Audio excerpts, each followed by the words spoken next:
You're not being polite to the pronouns. Because disrespectful. Okay, forget about the disrespect. Facts don't care about your feelings. Gender is a completely different thing. No, gender is not disconnected from sex. So, you're not a man if you think you're a man. I'm a mathematician and a physicist here, double major, and I also just won the most prestigious award in the country. So I think I'm pretty, qualified to say that most of what you're saying is based on, old data. For example, gender identity disorder. If your logic is so flawed as a mathematician and a physicist, I would suggest that whichever institution gave you an award, revoke it immediately. Privilege when you basically just said that trans people aren't valid. They're not a thing. They're just girls pretending to be boys or boys pretending to be girls. So I'm 22, so I'm probably only naive, right? No, why aren't you 60? Why aren't you 60? Because it...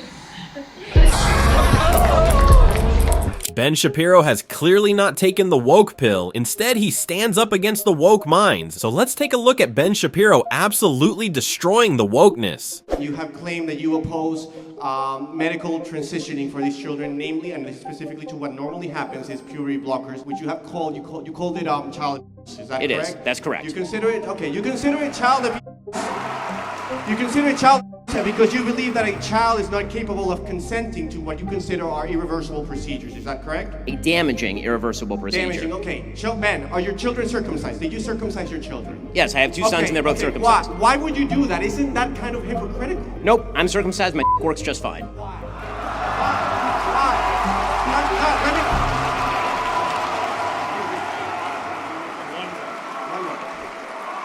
Why is violating the bodily autonomy of an infant acceptable to you? And I can say, I'm a owner and I can tell you, there's sensitivity right there, Ben, that is removed when you do a circumcision. Why is that okay to you? Look, this guy really tried to make the comparison between switching the gender of a child and removing a patch of skin, which is just wild. But Ben Shapiro doesn't allow this nonsense to take place and instead makes an epic response. I mean, I don't mean to get personal, but I'm sure it doesn't seem like you could possibly have a basis for comparison. You can't be both circumcised and uncircumcised. You're gonna have to choose. As far as the efficacy of a once it's circumcised, if you wish to get into the biology, I'm perfectly happy to just point at my 4 children. I've been fruitful and I've multiplied. It's all working out just great. As for the notion that it is a grave violation of bodily autonomy, I can tell you there are millions of men across time who've been circumcised. This is not a quote-unquote damaging procedure in the same way that, taking a boy and shooting him full of estrogen so you can later cut off his and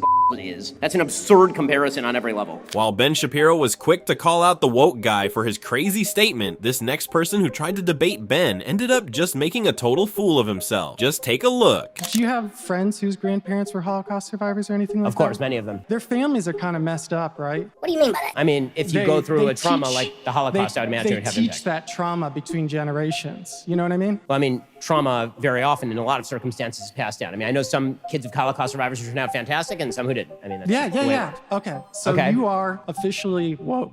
That is what wokeness is about. It's like, oh my God, people's grandparents or their great-grandparents were slaves. Well, it's okay. No, it's okay.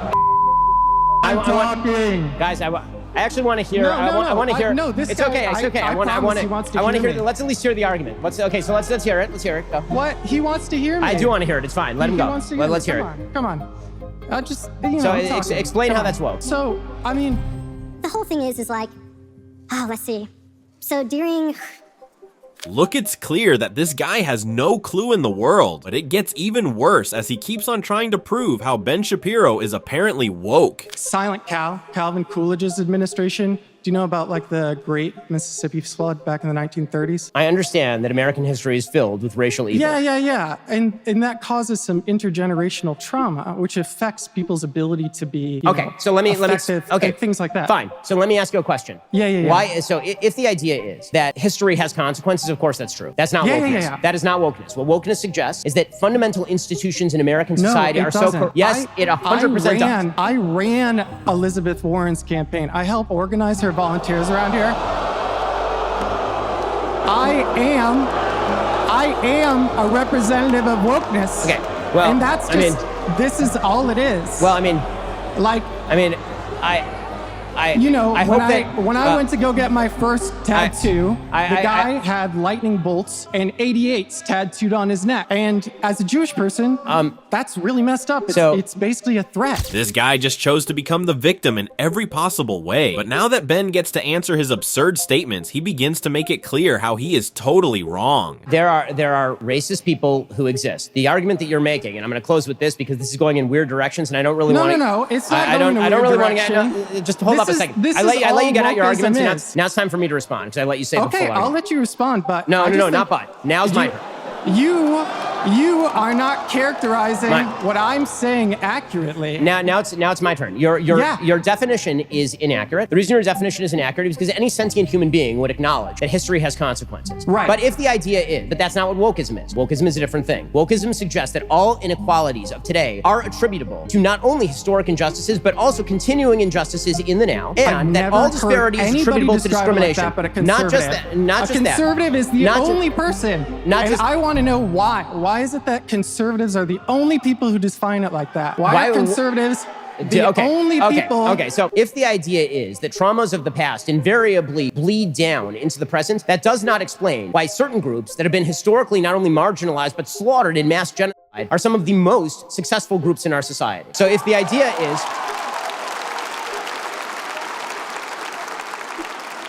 If the idea is that past trauma always equals current inequality, or that my actions in, say, robbing a convenience store are attributable to bad actions that happened in Alabama in 1930, the answer to that is no. Don't rob the convenience store. The only way that you're going to be able to break the chain of history is to make good decisions. What people on the left don't like to talk about is actual solutions. What they like to do is bitch about problems that existed 60 years ago and blame those for failures to solve them now. Just like that, Ben Shapiro completely shattered the idea of victimhood and instead states how he shouldn't go all the way back to the 1930s in order to find injustices. But in this next clip, we see just how offended some woke people can get when debating Ben Shapiro. To come out transgender is horribly difficult. It is the most difficult thing you can do. I've been overseas, I've flown helicopter missions, surveillance missions, I've been shot, stabbed. Stop the cap. Being brave is being yourself, and being transgender is about the bravest thing you can do. Bruh. Did she deserve the award? Yes. Why are we mainstreaming delusion?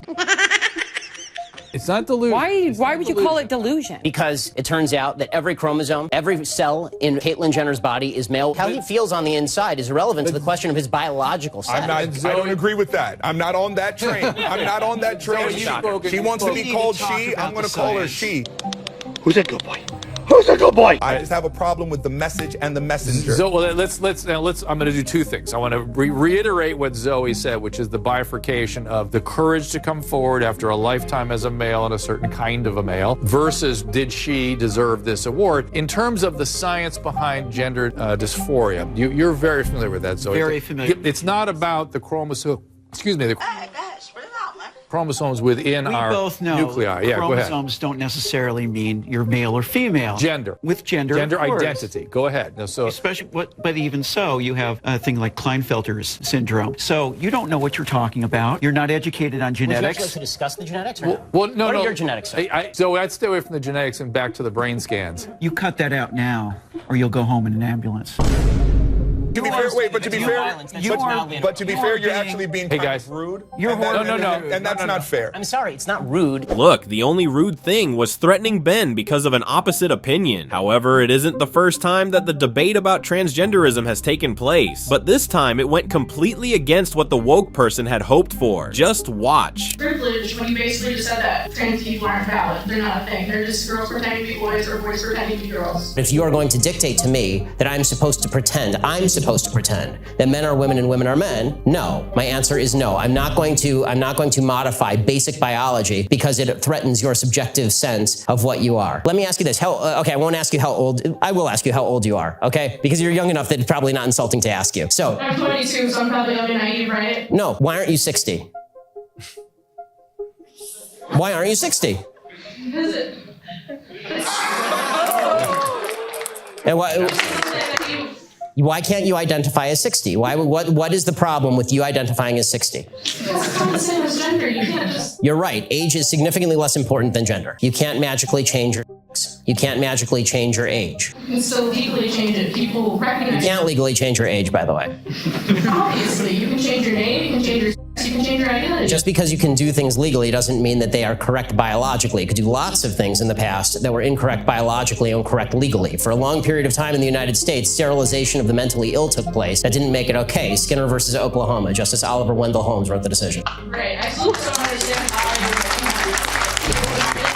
Ben Shapiro is hard to argue against, and he is totally right with saying that having it legal doesn't mean that it's right. But next up is a woke woman who thinks that white privilege is a problem, but is quick to discover how Ben Shapiro's arguments are very challenging to debate. Unconscious bias is a concept well documented in psychological studies, which is basically that people associate negative things with people of color and positive things with whites. So if that is true, given that that is true, how does white privilege not exist? If there is unconscious bias, how does white privilege not exist? The question is, given that there is unconscious bias, how does white privilege not exist? So when I speak about white privilege, so when I speak about white privilege, I'm speaking specifically about behavior. Okay, there have been no studies, and really I've looked at these studies, the connection between what they call implicit bias, this is their favorite phrase now, implicit bias, unconscious bias, and biased behavior has yet to be proven at any level that is even remotely necessary to be used in, for example, a courtroom, which is why it's never been used in a courtroom. It is also true that there is no way, there really isn't, there's been no proven way to alleviate what they call unconscious bias, which means that we're ghost hunting. So what I would suggest is that if there is unconscious bias, and I'll acknowledge the possibility or the reality of unconscious bias, if there is, then I need you to I don't care about what's in people's heads so much as what they do. So if you point me to a racist behavior, don't worry, I'll let you respond. If you point me to a racist behavior, I'm happy to stand alongside you and protest it. What I can't do is protest about things in people's head that I don't know about because I'm not a mind reader. Okay, so that's a really interesting response, and to that I have two questions. Firstly, what I've heard you say that this is something that, the way people think doesn't affect their behavior. So that's the first thing you've said. So I'm really curious if you can kind of give me another example of a thought that somebody has which doesn't affect their behavior. Like, do people who, support Trump not vote for him? Like, I'm very curious about that. Yes. And secondly, so the second thing that I want to ask is that if it's something it's hard to fix, does it mean we shouldn't do anything about it? Because you said, I don't know if we can change how people think. That mean we shouldn't try? First of all, not a great impression, but beyond that, my voice isn't that low. But beyond that, as far as the first question, which do people have thoughts that don't manifest in behavior? Yes, all the time. For instance, every thought that you have about walking up here and strangling me right now. I assume like we have thoughts all the time that don't manifest in behavior, and this is true every single day. We consider thoughts that cross our minds. The problem with unconscious bias is the idea is you don't even know that you're having the thought, right? So how can you stop it if you don't even know that you're having it? But then we should be able to gauge the unconscious bias and its impact on behavior. That's why it's unconscious bias as opposed to conscious bias. And the idea behind unconscious bias is that it's not even a ghost, it's a ghost of a ghost, because you don't even know you're having the thought. The whole idea behind diversity training is the idea that you can retrain people to stop their chain of thoughts in order so that it doesn't manifest in behavior. I don't think that every thought manifests in behavior. If it did, then every time a man saw a good-looking woman walk down the street, a straight man saw a good-looking woman down the street, we'd have a real mess on our hands. So the second question, the idea was a little too broad for me to respond to, which is just because something is tough, don't we have to face up to it? Yes, we have to face up to tough things all the time. And one of the tough things I would suggest that we face up to is that you have a lot more control over your own behavior and the decisions you make than the supposedly widespread unconscious bias of people you've never met. The fact that these people want to change people's unconscious thoughts just shows how logic is far from their reality. But this next guy didn't even need Ben Shapiro to destroy him, as he just made his own statements go against each other. Just take a look. So I have an issue with your stance on abortion, right? So you define life as starting at conception through biology, pretty much.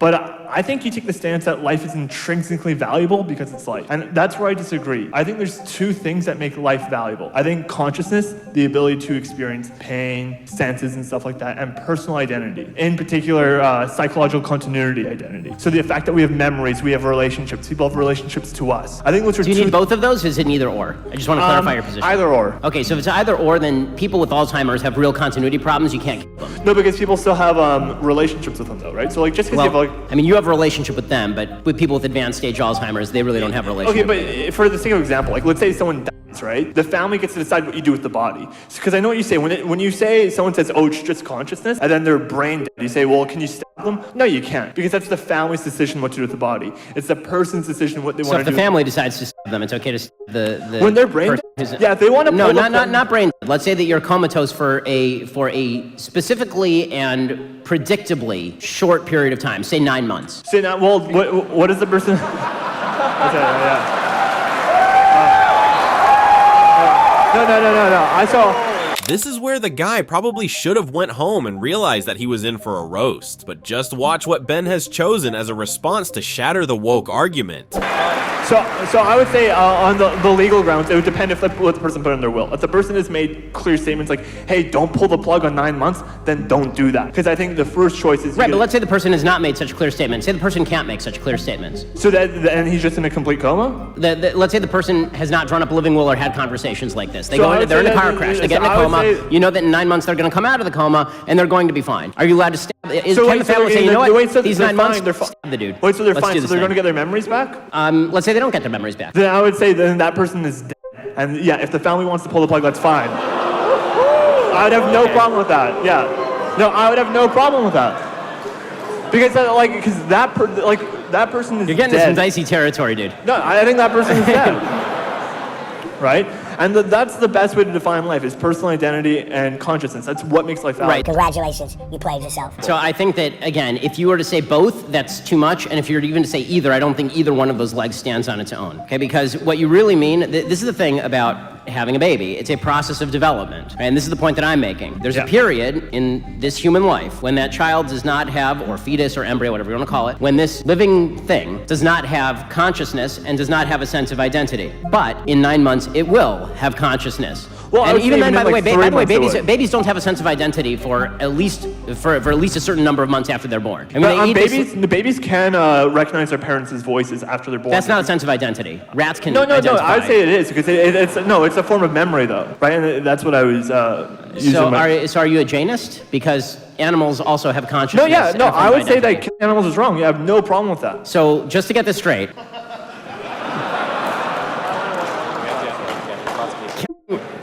Fluffy the hamster, deeply wrong. Killing a dude who who's going to wake up from a coma in 9 months with memory problems, totally cool.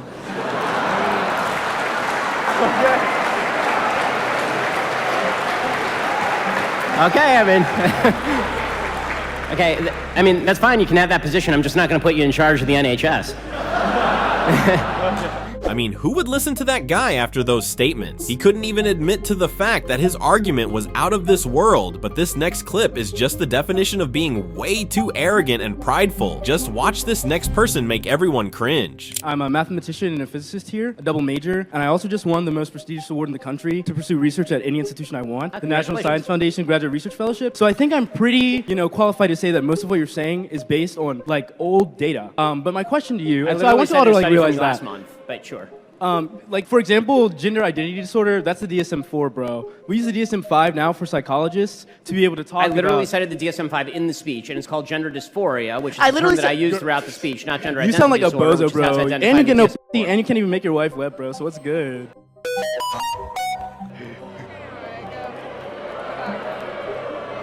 So, number one, let me just say... The nice thing about having several small children is I don't feel the necessity to have my masculinity. If we're using a Western colonial idea of gender, then why should it apply? If we're using, because the gender binary is a Western colonialist framework of gender. You're right. Men and women don't exist in any other culture. No. Think about Native American. Nailed it. Third gender people. I'm not saying that. Third gender people exist in Native American societies, Western African societies, like Southern Native American societies, like Mexico. So in other places that are not white dominated, and like the United States or Europe. And so you're saying white, so non-white people. I'm a mathematician and a physicist. Oh my God! You cannot tell me. So I have a question. And also, you're not a biologist. So I have a question. I'm 20. As a mathematician and a physicist, what in the hell do you know about human biology? And you got your law degree from Harvard.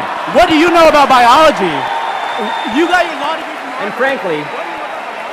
And frankly, I would ask another question. If your logic is so flawed as a mathematician and a physicist, I would suggest that whichever institution gave you an award, revoke it immediately. like, did that guy even make sense? I mean, it was kind of like a mix of estrogen rage and just rudeness. But do you agree with that last guy or Ben Shapiro? Anyways, like and subscribe and see you next time.